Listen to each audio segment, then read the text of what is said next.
Hi everybody, I'm Jane Hopprich, Stitch by Stitch Custom Quilting. I'm trying to do some free motion tutorials for you to make your quilting journey a little bit easier. So the first thing I want to do is we're going to do 10 ways to orange peel, because I know a lot of people are comfortable with orange peels and for their quilting, and I just figured that I would show you some different ways to get them done. So let's get started. Okay, number one is the orange peel itself. Starts in a corner. It's a gentle curve from corner to corner, going back into that corner. And I'm going to stitch these out too, so you'll see a little bit. So that's number one. Number two, let's take that orange peel. Remember, that's that gentle curve from corner to corner, and then we're going to go up above that one and come back into that same corner. So you're making it a double orange peel. So there's number two. So you have one, the orange peel, the double orange peel. Let's move on to number three. This next one I call the wonky orange peel, and I'm sure there's other names for it, but that's what I call it. So number three, you go up like you're going to do the orange peel, and then you slide into that corner. Up, slide in, up, slide in, up, slide in.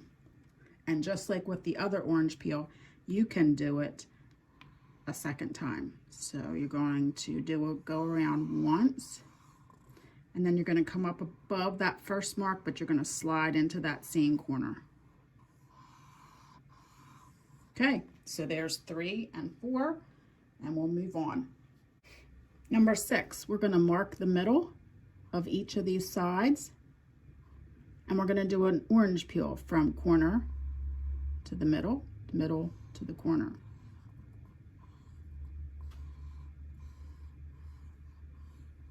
So that's number 5. Number 6, how about we do this? We do that orange peel, and then we do a little, it really is an orange peel, but you're going to do a little kind of like a leaf in there. So you're going to go over here, leaf, leaf, here, leaf. So now you dressed it up just a little bit more. So that's number 5 and number 6. Number 7, let's go back and we're going to mark those middles again. When we come around here and we do the orange peel here, we're going to put that little tulip or that little leaf in there.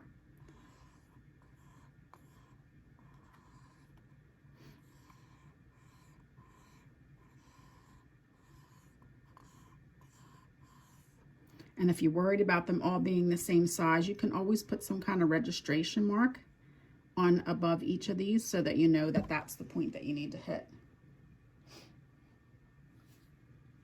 Number 8, let's go back to that one where we did the little leaf in the corner. So what if we did this? What if we did one and we did a bigger one, and then we came back in and did a smaller one, and then we went over? So bigger, smaller, bigger, smaller,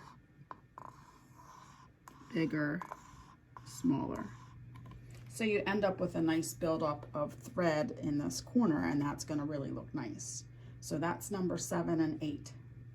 For number 9 and number 10, we're going to, I'm going to do a registration line, and I'm going to go from side or from corner to corner. Now you have a choice. You can mark that line in and just use it as a registration line, or you can stitch it in.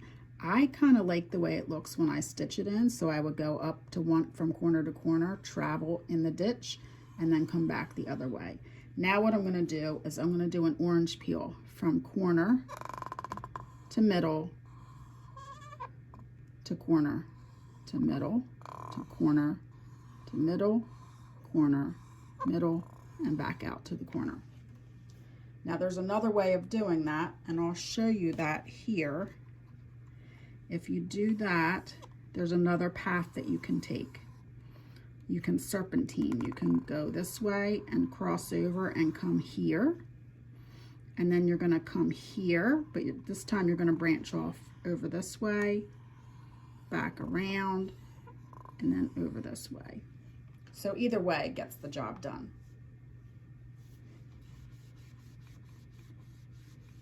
Okay, let me go back to number 10. So for number 10,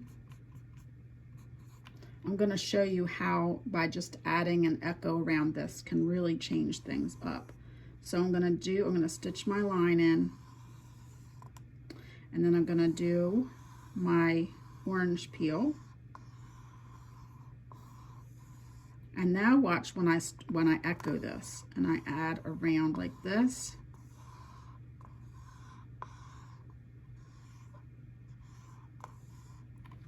How much more texture you get from this than you do from that. So there you go. There's 10 ways to orange peel, and there are many more. Really, your imagination can run wild and you can come up with all sorts of ways to do this. So let's go ahead and let's get quilting. Okay, remember when you start your quilting to do needle down, needle up, pull your machine away, and if that bobbin thread will come right up, you're always holding on to the tails, come back to that same spot and take some little micro stitches, and that will lock your stitch in. Started with the first one, which is the traditional orange peel.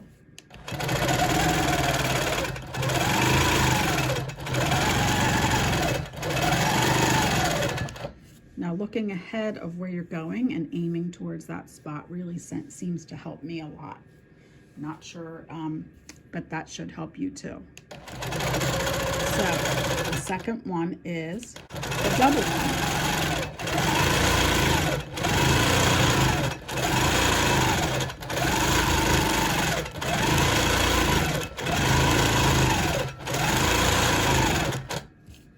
Okay, so there's the double one. That looks pretty good.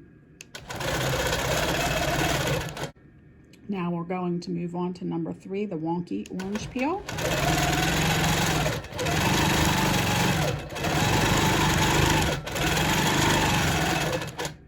Okay, then we got that one. We'll do the double one now.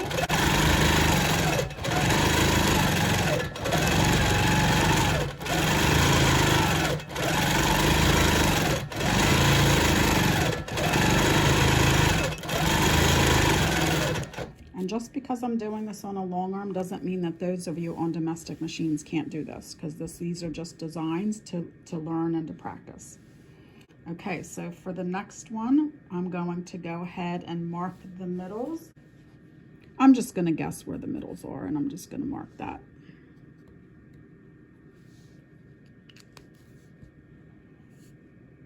Okay, so an orange peel from one to the next.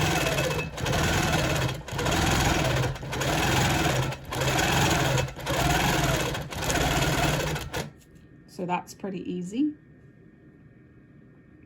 So the next one we're going to do the ones with the leaves in the middle and the ends.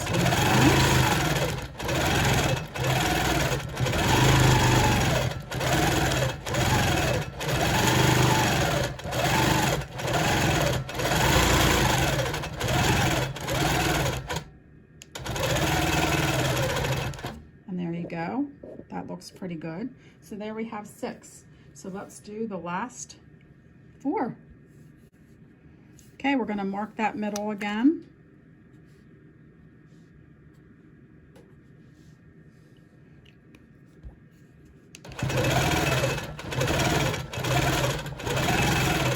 Now you might want to do it like this where you don't cross over, or you can do it, I'll do this next one.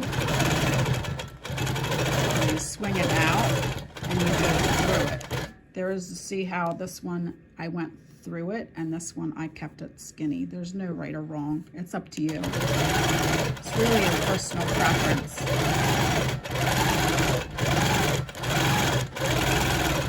Okay, so there's that one. Now we're going to do the one in the corner. We're going to do a bigger one and then a smaller one.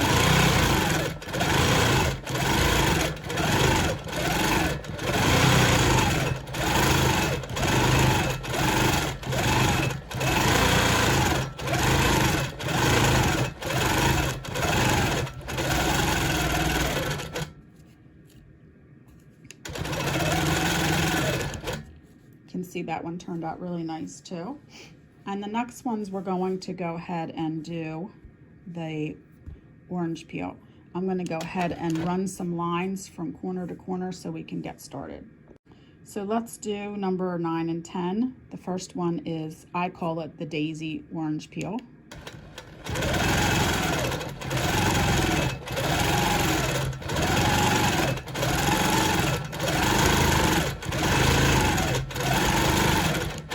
And again, I didn't measure that out to make sure that that crossed exactly. So there's that way of stitching it, or you can stitch it this way.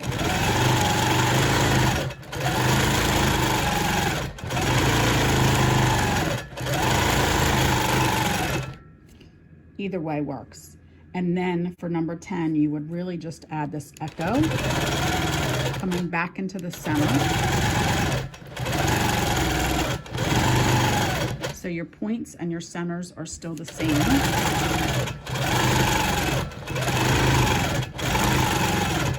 And that just adds a lot more texture there to that.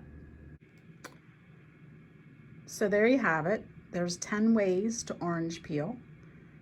And I hope that these tutorials help you in your free motion journey and make things a little bit easier for you. Don't be afraid to sit and doodle and draw and come up with designs that work for you. There's so many different things that you can do with an orange peel to make it your own. So just go ahead and have fun and play. Thanks again for joining me. See you next time.